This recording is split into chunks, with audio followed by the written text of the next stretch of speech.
Hello and welcome. My name is June MacDonald and I'm going to talk you through some email marketing myths and tips, as well as cover some frequent questions that I get asked. I've been working in email marketing for over 20 years and my company is Content Mixing, and we offer email and content marketing services. And I'm really happy to be here today on behalf of NYNJA to share some tips with you that I hope will be helpful for planning your email marketing programs. So let's get started. All right. So what we're going to cover, I'm going to talk about why email. I love email, and there are a few reasons for that. I'll just give you a couple stats on that. I'm going to cover off some email marketing myths that you may have come across, and going to cover deliverability, which has been a big issue the last couple of years, and that's not going to go away. And then a concept about managing your list that that you might not have considered, as well as I want to talk about personalization and how you can really personalize your email and boost your response. I'm a big proponent of that. And then just want to cover the fact that email is only one part of your mix. And so when you're planning your marketing and your communications, that you want to be thinking about all the different channels that people are interacting with you on. Okay, so let's get going. Email marketing stats. This top one is probably my favorite. It's not really the only favorite, but it's one of the things that I think is really, really compelling about email is the fact that the ROI for how much money you spend on email marketing is really high. Now, obviously, you know, if this is, if your primary objectives are acquisition, you're probably going to be spending a lot more money on advertising or trade shows and events than you are on email. But once you have those permissions to contact, or you've converted someone into a customer, then email is a channel you want to keep nurturing, and that's because it's got this huge ROI of 3,800% up to, so, or average ROI of 3,800%. So it's worth investing in, because every dollar you spend, you're going to get 38 back. An interesting stat is that adding videos to your email can increase your click rates 3 times. So depending, you know, it gets easier and easier to be able to provide video within email than it used to be. Not all email applications are going to play your videos, but you can always have a link out for your recipients to go and see them. Your video, like every other channel out there, you know, video is really outperforming just plain images and text. Segmenting your email marketing campaigns can really increase your open rates and your click-through rates and your overall response rates. So however you might measure, you know, final response, whether that's in purchase or sign up for something, downloads, etc. So segmenting, and that could be even as simple as we have brand new people on the list or brand new customers versus people who've been on for a while, or they're repeat customers, or maybe you've identified a segment that churns more easily. They're going to leave you faster than other ones. Email's a really good, a good channel to be able to nurture and try and retain those customers. Okay, and I know these numbers are attributed to MailChimp, but this is the same, you know, whether you're using like Responses or ActiveCampaign or whatever other app you're using. It's always this, the basics are always the same, no matter what platform you're using. And so email's big punch, it's because you own that list. So you own the data. You went out and got those permissions of those people. They've given you other information that you're appending to your list. So you own that list. Unlike other channels where, you know, if you're going onto like social media platforms, they can change so quickly, or you might get blocked one day. So any space where you own the data is really important to nurture and really take care of. The other thing that I really love about email is that anytime you need a sales boost, send a message to your list. Make sure they're on your, they're part of your campaign. So whether or not they're getting a an exclusive offer, or maybe it's something that they can't use, encourage them to share it, you know, with other friends. But if you talk to, you know, almost anyone, unless they have a dead list or they're somehow sending something completely irrelevant, email is almost always a sales boost. Okay, let's keep going. So myths, there are tons of them out there, so you can Google more of these, but I thought I would just include these ones for today. So number one, email is dying. Email is not dying. I've heard this for 20 years, that email is dying. Email is not dying. It doesn't mean that we have sky-high response rates, but that's also a function of what you're sending your list, who they are, where they're at in the buying stage, in their whole life cycle with you. But email is not dying. Other myth is that there is a best day and time to be sending your message. And this, sometimes you'll come across some general rules. In the end, it really comes down to your business and your customers and your subscribers as to when is the best time to, or day of the week, to be able to be sending them messages.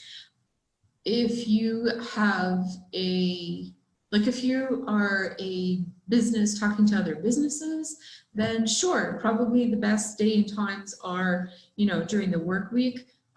There's a guiding practice that Monday is not a great day to be sending email because people are just getting back from the weekend and they're just trying to get into their day, so they have less time for you. You know, is that true for your business? Test it and find out. But if you have a retail business and people are going to go shopping on the weekend, then, you know, maybe Friday morning is a good time for you to be emailing, or Thursday evening when people are starting to think about the weekend. So it's really, you really do need to test, all right?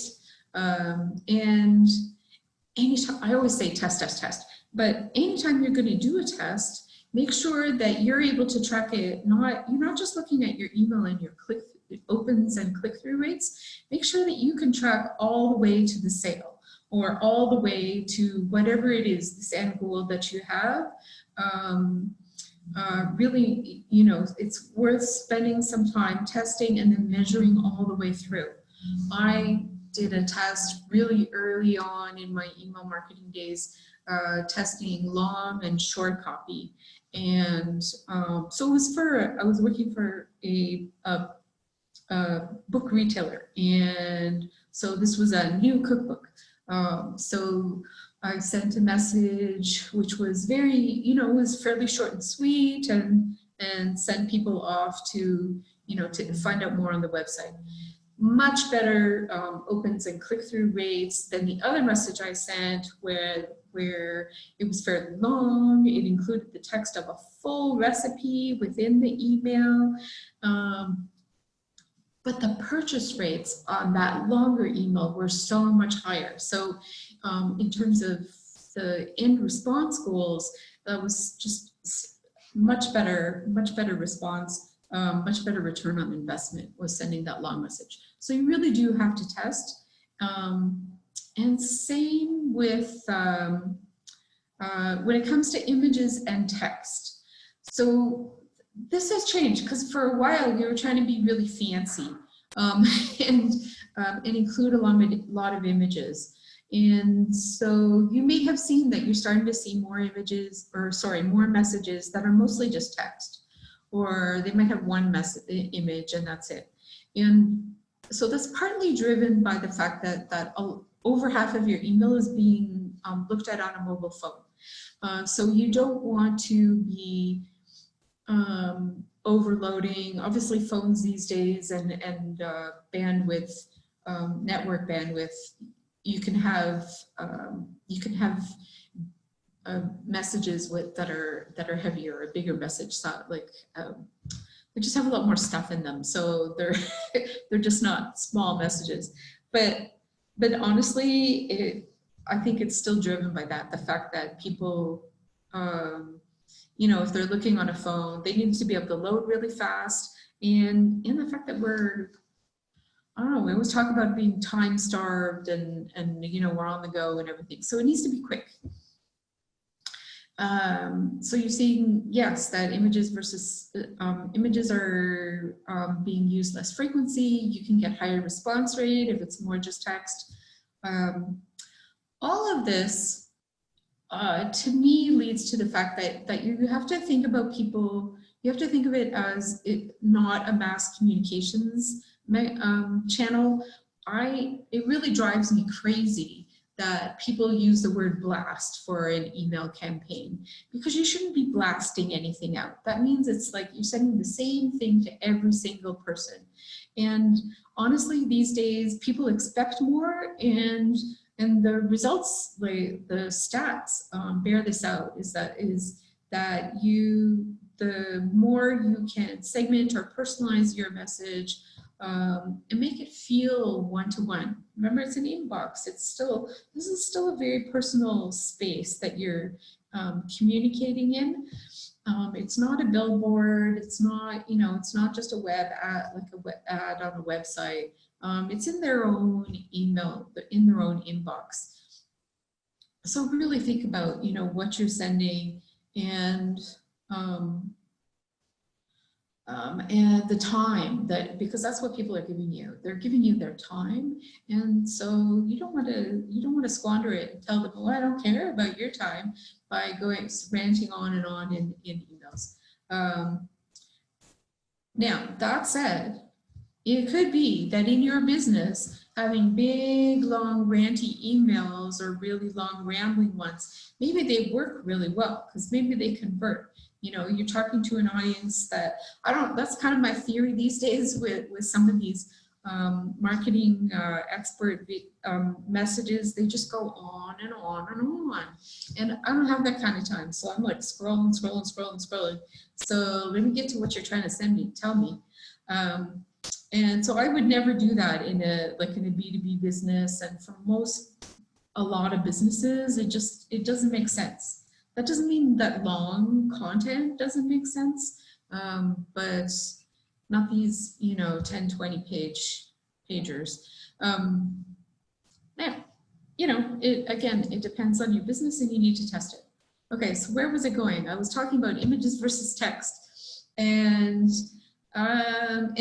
so there you have to really test. If you are a luxury vacation company, and so, you know, you want to have images. Or if you are a retailer who's, you know, trying to sell a new line of you know, clothing or whatever, you're going to have images, all right, because it makes sense. So it's really about, you know, whether or not it makes sense for who you're sending it to, and just test it.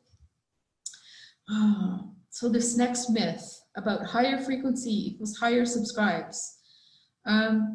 So the data is that if you are sending only, say, once a month, you're only messaging your list once a month, that if you started to send 4 times a month, you will get higher, you'll actually get higher response rates. And that makes sense to me too, because if you're only sending something once a month, they only hear from you once a month, they're not hearing from you all that much. So it's kind of like the rule of advertising. It used to be that, or any messages actually, that people have to see something 7 times. I think the number these days is 12 before they'll respond. So that makes sense that if you keep sending messages, that you're going to end up with you're going to end up with higher responses and fewer unsubscribes. Now, if you suddenly upped your frequency, you may find that you get a few people unsubscribing, but they were probably not super interested anyway. And so don't worry about that.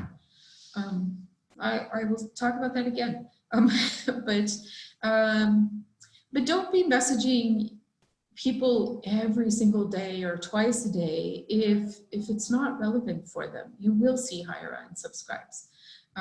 Again, it depends on your business and what kind of information you're sharing. All right. Oh, I think I kind of alluded to the same idea when I was giving you my example of short versus long text and emails, but there is a myth about short subject lines do better, and there was a study that showed that short subject lines give you better open rates, but the actual response, like purchase rates, were higher for the longer subject lines. And again, that makes sense because a longer subject line lets you be more explicit, which helps with people deciding, yeah, I'm really interested in that. And you want to get them interested in the subject line and get them starting to think about what's the action that I'm going to take by looking at this email. Yeah, so don't be too cute. I mean, if your brand is super cute, then, you know, go ahead. But usually for response rates, the more specific and direct your subject line is and the more it relates to the content and the call to action, the better response you're going to get. All right, so let's talk deliverability. The past couple of years, deliverability has been a huge issue, and it just continues to be so. You've seen that Google and Outlook are trying to help you by segmenting your email out into different folders, etc. They're really, all the service providers and ISP, like email service providers and ISPs, they're all working on this problem of spam. And because about half of what comes into people's inboxes is still spam.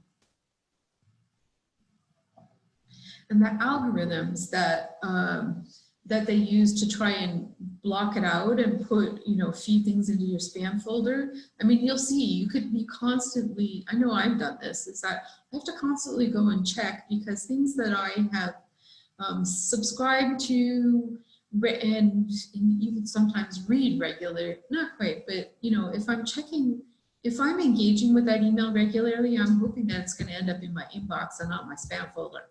But this is a huge problem for all email marketers.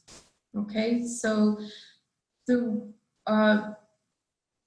used to be things, you know, around the content of the email, et cetera, that you could make sure you could try and get out of your, try and make sure that you get delivered.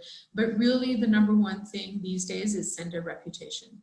So if you have a large volume of email you're sending out regularly, if you're getting spam complaints, that's going to count against you. But if you're having people engage with your email and open it up and click through, that really shows that the messages you're sending are looked for, they're wanted, they're being acted upon. So that should be your goal, is really your engagement. And so that needs to be part of your process of planning your campaigns, planning the emails that you send out, is that you're looking for people to take some kind of an action, even if it's to vote in a poll or you know, go check out, you know, you made like this video, well, would you like to go and see this one? Share some social media posts. Maybe you've got some stuff that's getting some great engagement on social media. Well, test it in email, and vice versa. You know, test some things in email, and if they're working, then share them on social media. But engagement is really the best way to increase your reputation. There are a few technical things that you can do as well that I won't get into in this session. All right, so When I had originally written this slide, I was seeing a lot of list building ads from all kinds of people. And so what I was finding is that they don't really talk about the fact that you're building a database. And it's not just a list that you're mailing against. This is, you're building data. So you need to be thinking about it as building data about your, these are customers, these are prospects, these are people who may be your advocates. They could be people who could help promote your business or your service. So really think about that and what kind of data you need to be getting that will both inform your business and your marketing decisions, as well as how that will also help you to personalize and segment your list. The other thing that, that others don't often talk about is how to manage your permissions. So make sure you're really clear about that. So make sure your communications are really clear, when people are getting on your list, that your internal process is really, really clean. That's why I highly recommend using an email marketing service provider of some kind. So whether, you know, it's Responses, MailChimp, Aweber, Constant Contact, you know, whatever your preference is, because they have the mechanisms built in order to help you manage your permissions. You know, like a little one-click unsubscribe, you know, all that kind of stuff, so that it makes it really easy and it's auditable, and I'll get into that later. In the meantime, I do want to talk about how to add more personalization. And the reason I love it is because it really it really increases your response and retention rates. So, and it can be really easy, and it may be things that you already have. So when you're managing, when you're collecting permissions, try and capture a first name. All right. Even if that's all you get besides the email address, even if you just get a first name, because now you've got a name, you can go, hi, you know, June, hi, Sally, hi, Bob, hi, you know, Michael, whoever your people are. Because those little things, even though mentally in our heads we know this is being sent by a computer, we still see those things like our name as it's an icon, and it's like, oh, it's for me, you know. So even though we know it's, they're not writing this out, you know, hand by hand to me, that it's all being generated by a database, it doesn't matter. There's a piece of us back there, our subconscious, that goes, oh, this is me. So those little things, they help.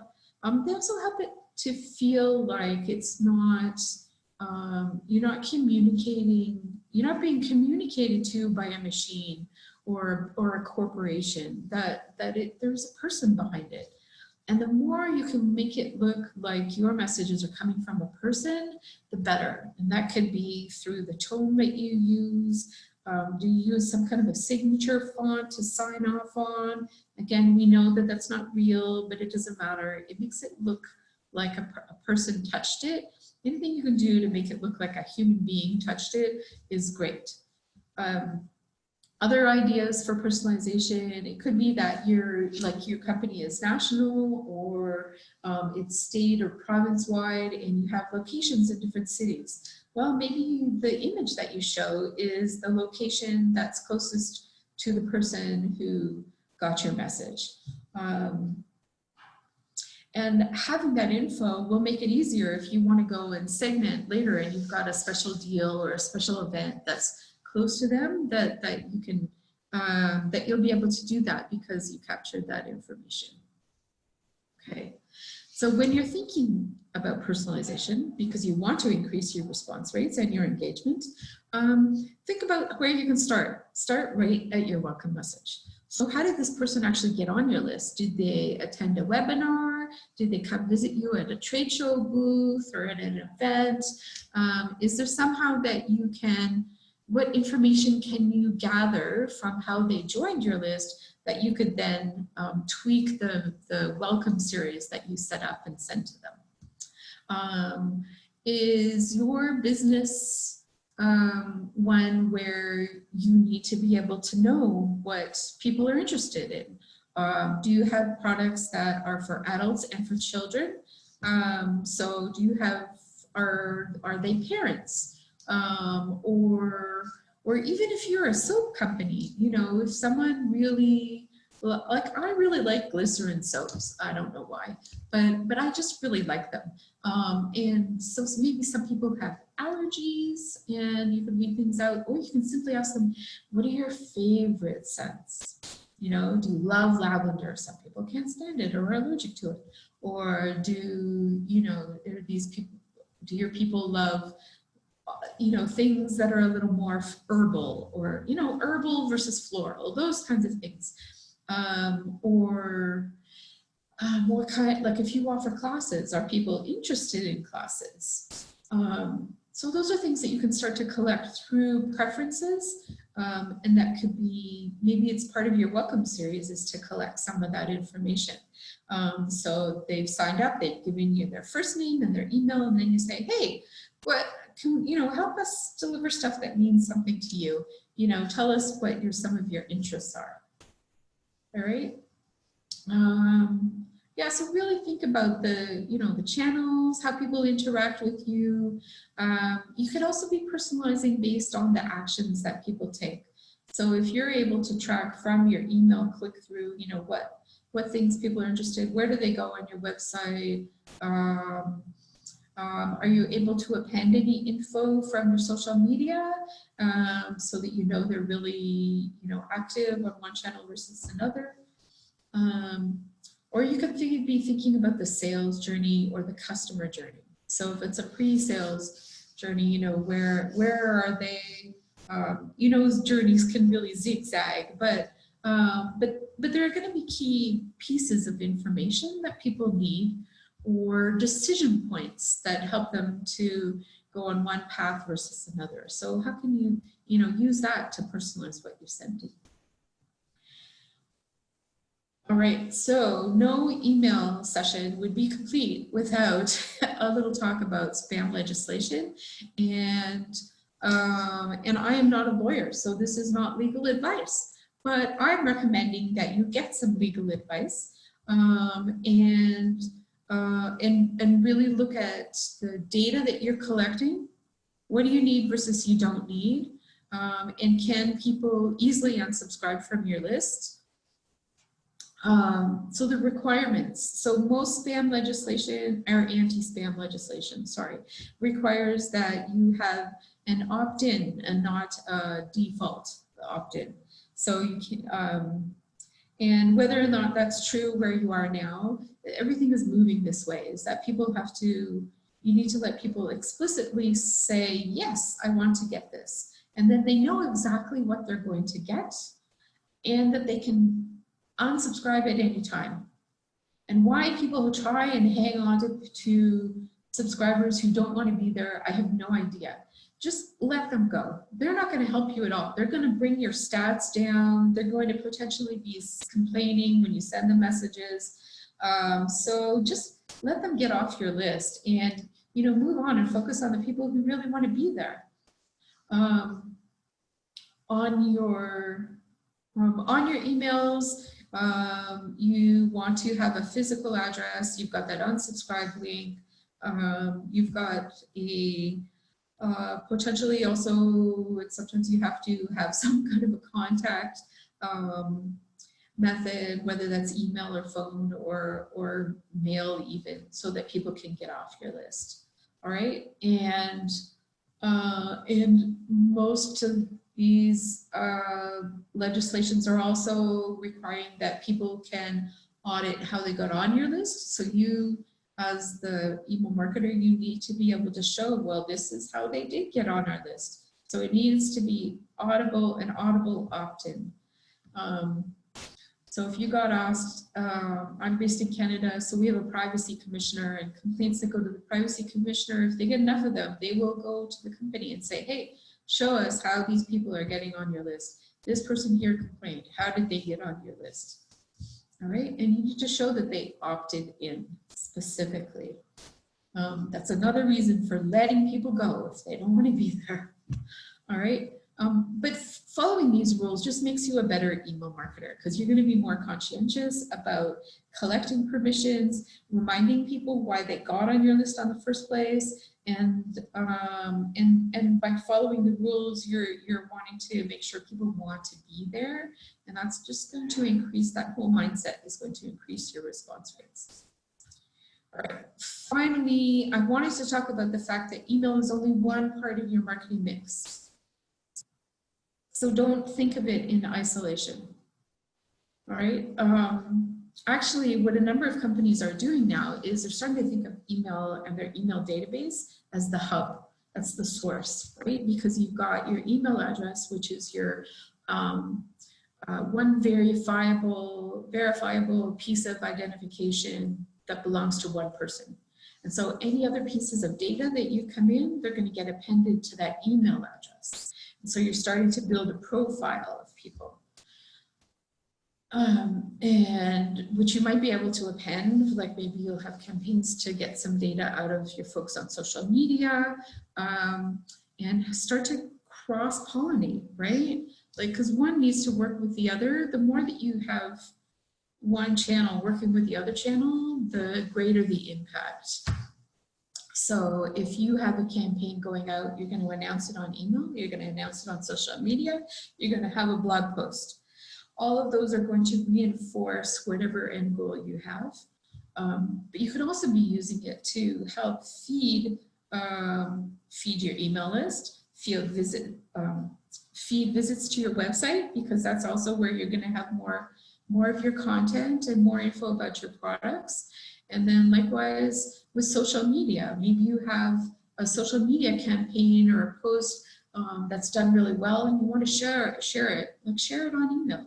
Or maybe you have a piece of content you share it on email that you'll then post on social media.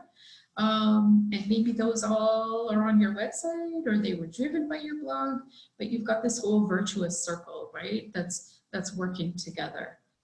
So yeah, don't think of one of these in isolation. And this is not everything, obviously. I haven't included advertising in here.